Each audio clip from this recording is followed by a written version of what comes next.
Goeiemôre en baie welkom by ons oggenddiens vanoggend en ook dan op hierdie baie spesiale dag van Palmsondag. Die dag toe Jesus triomfantlik in Jerusalem ingegaan het om dan ook 'n paar dae later gekruisig te word. Mag die Here jou werklik waar seën rondom sy woord vanoggend. Nou in die tyd van Jesus was daar twee prominente groepe wat die samelewing beheer het. Aan die een kant was dit die politieke leiers, die Romeinse regering wat mag en beheer uitgeoefen het oor die hele Joodse streek. Hierdie mag en beheer wat uitgeoefen was, het dan ook gepaard gegaan met groot ekonomiese ontwikkeling. Astronomiese bouprojekte wat geloods is om die Romeinse regering te beklemtoon en te bevestig. En om hierdie ontwikkeling dan nou moontlik te maak, het dan ook vereis dat die gewone mense hoë belasting moes betaal het, wat veroorsaak het dat die gewone mense in ongelooflike armoede gedompel was. En aan die ander kant was daar dan ook die geloofsleiers, die Fariseërs en die Sadduseërs, religieuse groepe wat gedryf was deur 'n politieke agenda. Fariseërs en Sadduseërs was hooggeplaaste mense in die samelewing wat sterk klem gelê het op die wette en tradisie van die tyd. En hulle dan ook vereis dat die Jode tempelbelasting moes betaal het, wat die armoede ook dan nou vererger het in daardie tyd. So aan die een kant was dit die regering en die geloofsleiers wat druk uitgeoefen het oor die gewone mense, en aan die ander kant was dit dan nou die gewone mense wat daagliks die prys moes betaal het vir hierdie druk. En hierdie onderdrukking het dan ook veroorsaak dat die meerderheid van mense ongeletterd was. Sommige bronne sê dat slegs tussen 1 en 3% van mense geletterd was. Sommige bronne sê dat dit was moontlik dat 9 uit 10 mense onder die broodlyn gelewe het. En hierdie ongelykheid was so sigbaar gewees. En met die ekonomiese ontwikkeling wat die Romeinse regering beplan het, was harde arbeid teen 'n minimumloon ook dan die orde van die dag. En die onderskeid tussen ryk en arm het al hoe groter en groter geword. Die Fariseërs het mense streng veroordeel vir ongehoorsaamheid aan die wet. Doodstraf was nie ongewoon wanneer mense die Romeinse wette oortree het nie. En dis teen hierdie agtergrond wat die gewone mens, die Jode, verlang het vir die Messias om te kom. Om hulle te kom verlos van die onderdrukking wat oor hulle was. Hierdie verwagting van 'n redder, die Messias wat sy volk sal verlos. Daar was hierdie verwagting in die hart van die Jode, want reg deur die Ou Testament het hulle gehoor en gesien van die profeseë van die koms van die Messias, wat oor generasie en generasie aan hulle oorgedra is. En seker een van die bekendste van hierdie profeseë sien ons in Jesaja hoofstuk 9 vers 1 tot 6 en dit lees as volg. Die volk wat in die donkerte geleef het 'n groot lig gesien. Oor die wat in die donker land was, het 'n lig geskyn. Die wat nie meer 'n nasie was nie, baie gemaak, hulle blydskap groot gemaak, hulle het hulle in u teenwoordigheid verbly, soos mense bly in die oestyd, soos hulle juig wanneer hulle die buit verdeel. Soos die dag toe Midian verslaan is, het u die juk verbreek wat op die volk gedruk het, die stok waarmee hulle geslaan is, waarmee hulle gedryf is.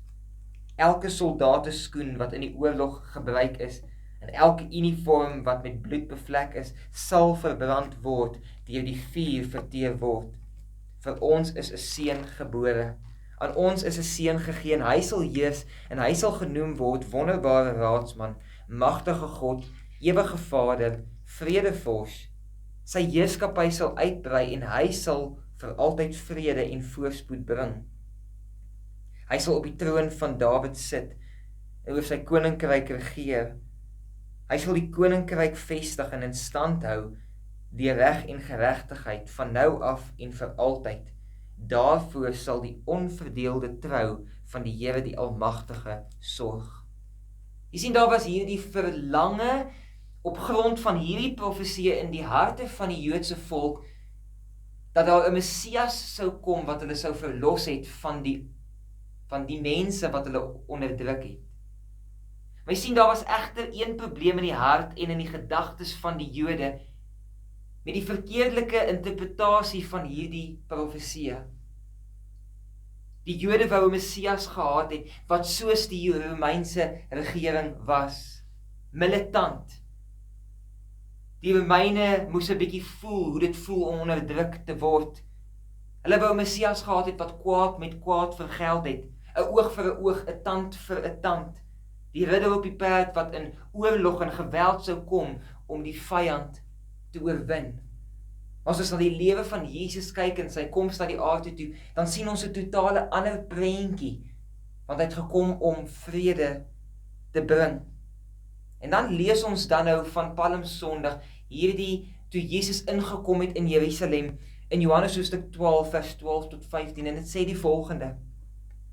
Die volgende dag het die groot menigte mense wat aan die fees toe gekom het, gehoor dat Jesus na Jerusalem toe kom.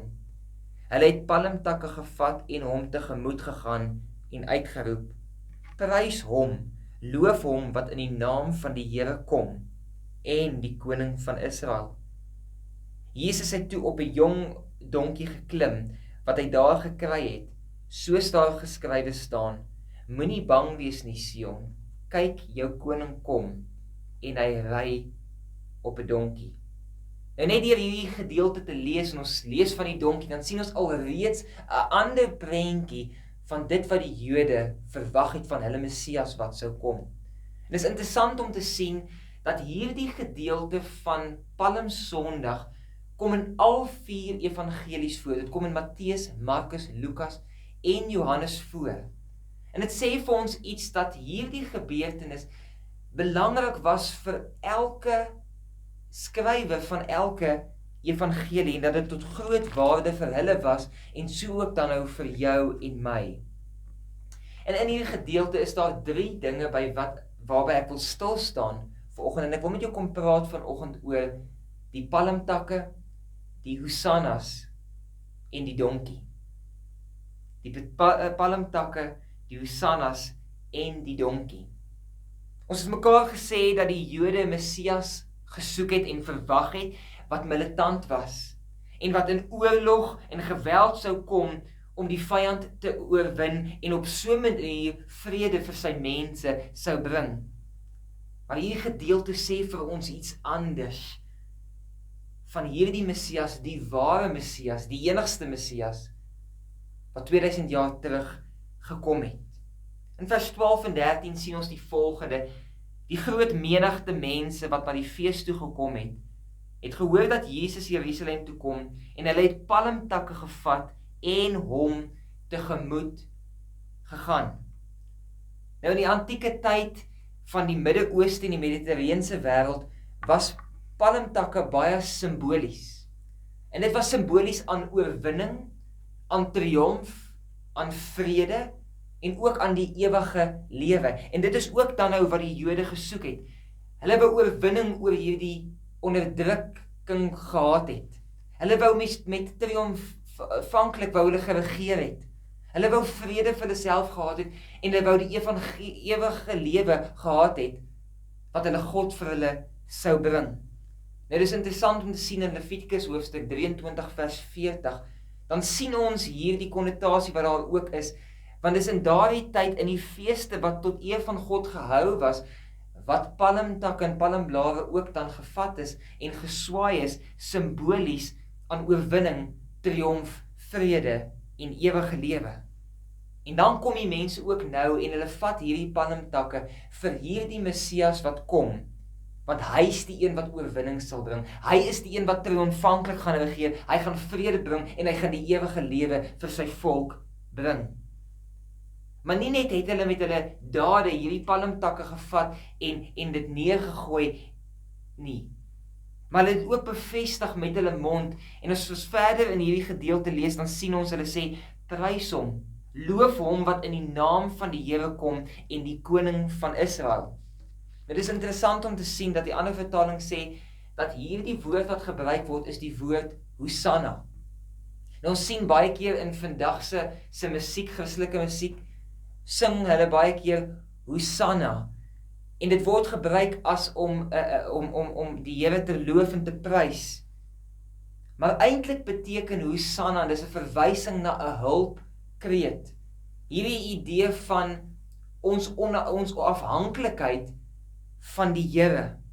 Dit praat van redding en dit praat van 'n redder. Hierdie intense begeerte van mense dat God moet optree. Hierdie begeerte dat God die hulpgeroep van sy mense moet hoor en hulle antwoord, hierdie smeking en afhanklikheid op God se werking en op wie hy is en wat hy kan doen.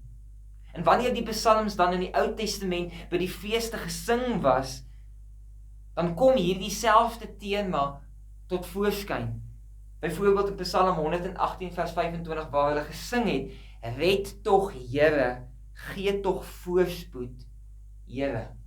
So sien hier kom hulle dade met die palmtakke as simbolies van triomf en oorwinning. En dan bevestig hulle dit ook met hulle mond, hierdie hulpkreet om te sê, die Messias kom, red ons. Maar dan sien ons, dan gaan dit ook verder, dat in plaas daarvan dat hierdie Messias wat sou kom op 'n perd sou ry, in plaas daarvan dat hy op 'n perd ry wat oorlog en krag en mag en status en vors voorstel, dan sien ons iets anders in vers 14. Jesus het toe op 'n jong donkie geklim wat hy daar gekry het, soos daar geskrywe staan. Jesus kies om op 'n donkie te ry, en 'n donkie het diens en lyding en vrede en nederigheid voorgestel. En dis dan ook die bevestiging van die profesie in Sagaria hoofstuk 9 vers 9 wat sê, Jubel Sion, juig Jerusalem, jou koning sal na jou toe kom. Hy is regverdig en hy is 'n oorwinnaar. Hy is nederig en hy ry op 'n donkie, op die hingsvul van 'n donkie. Jy sien, Jesus het met 'n ander agenda gekom as wat van hom verwag is. En daardie agenda sien ons, Paulus vat dit so mooi saam in Filippense 2, vers 5 tot 11, as hy die volgende skryf. Dieselfde gesindheid moet in julle wees wat daar ook in Christus Jesus was. Hy wat in die gestalte van God was, het sy bestaan op goddelike wyse nie beskou as iets waarin hy hom moes vasklem nie, maar hy het homself verneder deur die gestalte van 'n slaaf aan te neem en aan mense gelyk te word. En toe hy as mens verskyn het, het hy homself verder verneder. Hy was gehoorsaam tot die dood, ja, die dood aan 'n kruis. Daarom het God hom ook tot die hoogste plek verhef en hom die naam gegee wat bo elke naam is, sodat in die naam van Jesus elkeen wat in die hemel en op die aarde en onder die aarde is, die knie sou buig en elke tong sou erken dat Jesus Christus die Here tot eer van die Vader is. Jy sien, wanneer ons kyk na hierdie gebeurtenis of hierdie verhaal, dan wys dit ons iets van die andersheid van Jesus. Ek en jy, selfde soos hierdie mense, het baie keer hierdie verwagting, maar die Here wil iets anders kom doen, hy wil vir ons iets anders kom wys.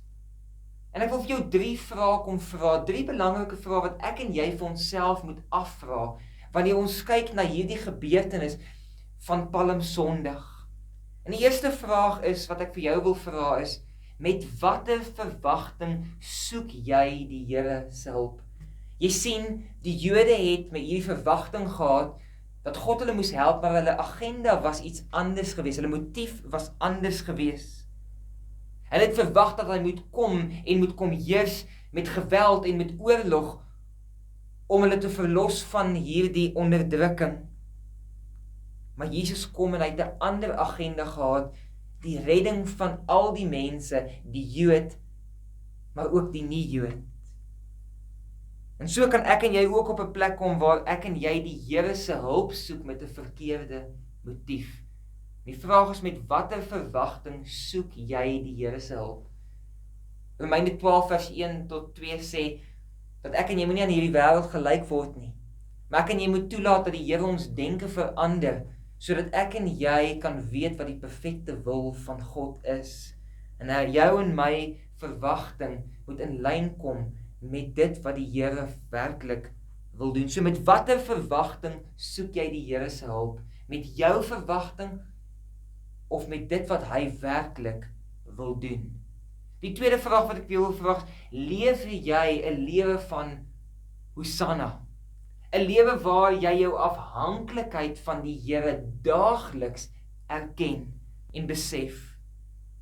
Want jy sien, om te sê Hosanna beteken dat ek en jy hierdie hulpkreet sê en declare, en waar ek en jy in totale afhanklikheid van hom lewe, in die klein en in die groot. En my vraag vir jou is, en vir myself vanmôre is, lewe ons 'n lewe van Hosanna, waar ons in totale afhanklikheid van die Here is, en ons weet, sonder hom kan ons niks doen nie.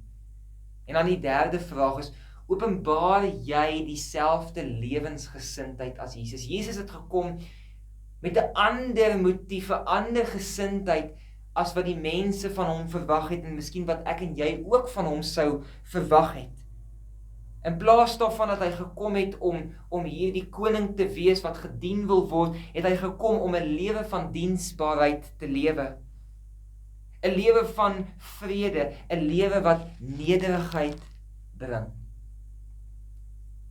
Mag ek en jy werklik waar hierdie tyd van Palmsondag vat, en te kyk na Jesus se lewe. En dat ek en jy werklik waar in lyn sal wees met dit wat die Here wil doen. Dat ek en jy hom sal dien met die regte verwagting. Dat ek en jy werklik waar op 'n plek sal kom, dat ons 'n lewe van Hosanna sal lewe. En dat ons werklik waar ook dieselfde lewensgesindheid in ons sal hê, en sal uitleef, soos wat Jesus het en van ons verwag.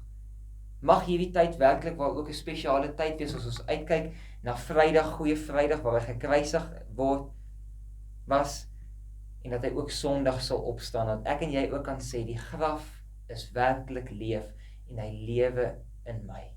Amen. Kom ons bid saam.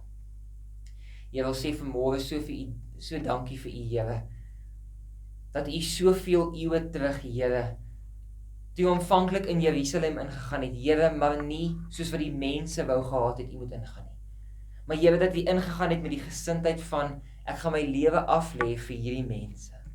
Here, u het geweet dat dieselfde mense u loof en prys toe u inkom en gesê het, Hosanna, Here, is dieselfde mense wat u ook sou kruisig, en sê, kruisig hom. Here, dankie dat ons hierdie tyd kan ingaan, hierdie tyd kan vier.